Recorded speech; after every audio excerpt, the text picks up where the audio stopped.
বিসমিল্লাহির রহমানির রহিম। পাঠ করছি মারিফতের গোপন কথা বইটি থেকে, পর্ব ৫। প্রথম মানব আদম আলাইহিস সালাম হতে একটিমাত্র ধর্ম ইসলামের জন্য, আর সেই একটিমাত্র ধর্মের একটিমাত্র কথা, একটিমাত্র উপদেশ। পৃথিবীর বিভিন্ন দেশের মানুষদের বিভিন্ন মহাপুরুষ তথা অবতারগণ একটিমাত্র হেদায়েত করে গেছেন। সেই একটিমাত্র হেদায়েতের নামটি হল নিজেকে চেনা, নো দাই সেলফ। তাই ইসলাম ঘোষণা করেছেন যে প্রত্যেক জাতিকে হেদায়েত করার জন্য অবতার তথা নবী পাঠানো হয়েছে, এবং প্রত্যেক অবতার তথা নবী একটিমাত্র ধর্ম প্রচার করে গেছেন। সেই একটিমাত্র ধর্মের নাম হল ইসলাম ধর্ম।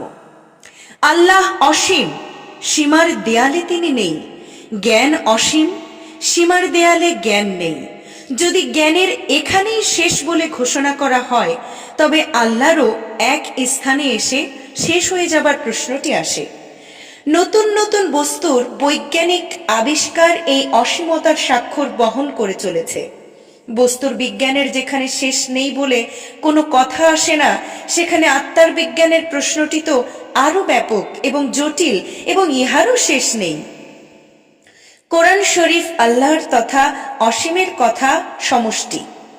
অসীমের কথাও অসীম, মানুষ তার সম্পূর্ণ অনুবাদ এবং ব্যাখ্যা কোনো দিনও দিতে পারে না, কারণ অসীমের গুণাবলীর শেষ নেই, এবং যেহেতু গুণাবলীর অন্ত নেই, সেহেতু তার ব্যাখ্যারও শেষ নেই। আনুষ্ঠানিক ধর্ম পালনের মধ্যে যত সুন্দর এবং পরিপূর্ণ রূপই থাক না কেন, তা হলো আইন তথা নৈতিক ধর্ম। আইনের ভেতর আনুষ্ঠানিক ধর্ম পালনের সুন্দরতম সামাজিক শৃঙ্খলা পেতে পারি, এবং পেতে পারি সুন্দরতম নৈতিক আদর্শ। কিন্তু প্রেম কখনোই পাওয়া যায় না, কারণ আইন প্রেমকে সহ্য করে না। ঠিক তেমনি প্রেমের ভিতর আত্মাহুতি দেবার বৈচিত্র্যতা পেতে পারি, কিন্তু আইন কখনোই পেতে পারি না। প্রেমের ভিতর জোর করে আইনকে ঢোকানোই যায় না। যে মুহূর্তেই এমনি করলে প্রেম হয়, অমনি করলে প্রেম হয় না বলা হয়, সেই মুহূর্তেই প্রেম সেখান থেকে বিদায় গ্রহণ করে। তাই আইনের যেখানে আপনি সুন্দর একটি কবর দেখতে পাবেন, ঠিক সেখান থেকেই দেখতে পাবেন প্রেমের আরম্ভ। কারণ প্রেম কোনোদিনই বাঁধা ধরা রেল লাইনের উপর দিয়ে চলে না, এবং চলতেও পারে না। লাইলির রাস্তায় কুকুরের গায়ে মজনু লাইলির গন্ধ পাচ্ছে, তাই কুকুরকে চুমু খাওয়া যায়, এটা আইনে কোনোদিনও মানতে পারে না। হযরত মুহাম্মদ সাল্লাল্লাহু আলাইহি ওয়াসাল্লামের যুদ্ধে দাঁত ভেঙে গেছে বলে সব মুসলমানেরই দাঁত ভেঙে ফেলতে হবে, এটা আইন কখনোই গ্রহণ করতে পারে না। সুতরাং প্রেমের বাজারে আইনের পণ্য জোর করে বিক্রয় করাটা অন্যায় নয় কি? আইনের আনুষ্ঠানিকতার সৌন্দর্য অন্য স্থানে কি ভালো মানায় না? যেমন বনের পশুকে বনে মানায়, আর শিশুকে মানায় মায়ের কোলে। পাগলদের নাচানাচি করার গণতান্ত্রিক অধিকারটা কেন হরণ করে নিচ্ছেন? যদিও কিছু শ্রদ্ধেয় ভাইদের কাছে এই আবোল তাবোল নাচানাচিটা মোটেই ভালো লাগার কথা নয়, ভণ্ডামি করা হচ্ছে বলে মনে হবে।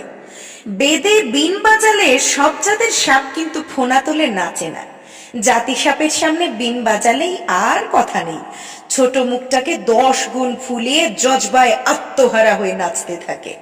এখন কেউ যদি জাতি সাপকে প্রশ্ন করে যে বেদের মনে বেদে বিন বাজায়, তাতে তুই কেন ফলা তুলে নাচিস?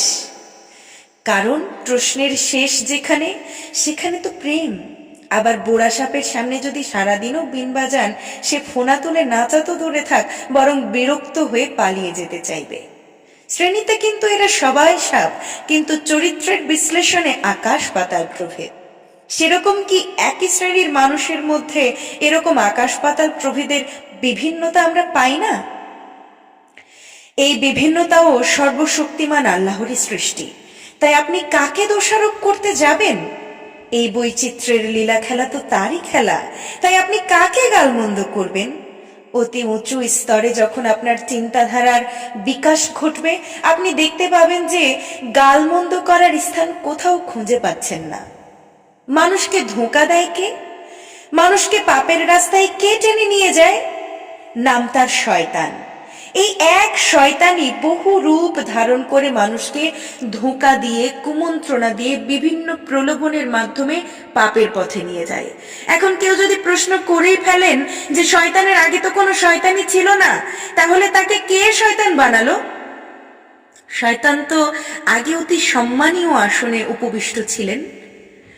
শয়তান তো আগে সমস্ত পবিত্র ফেরেশতাদের ইমাম তথা সর্দার ছিল। তবে তাকে শয়তান বানাবার দায়িত্বটা কার? আমরা না হয় শয়তানের ধোকায় পড়ে শয়তানকে গালমন্দ করি, কিন্তু ফেরেশতাদের ইমাম কার ধোকায় পড়ে শয়তানে পরিণত হলো? সে কাকে মন্দ করবে? আল্লাহই তো বলেন যে তার আদেশ বিহনে একটি গাছের পাতাও নড়বার শক্তি নেই। এরকম প্রশ্নের উত্তর দিতে গেলে সবকিছু একেবারেই খোলামেলা বলে ধারণা জন্মাতে চায়। তাহলে গালমন্দ করবোটা কাকে? তাই কারটা ভণ্ডামি করা হচ্ছে আর কারটা খাঁটি হচ্ছে, এর জবাব সর্বশক্তিমান আল্লাহর হাতে ছেড়ে দিলেই কি ভালো মানায় না?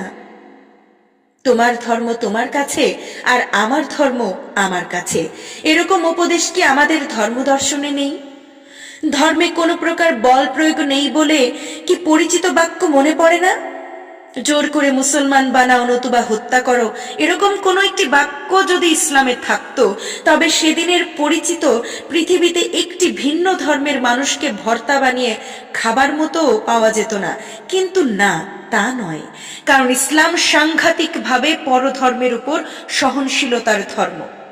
তাই বলতে ইচ্ছে করে যে পৃথিবীতে যদি কোনো বড় পাপ থাকে, সেই পাপটার নাম হলো আমি সব কিছু বুঝে গেছি, সব কিছু জেনে গেছি, তাই নয় কি?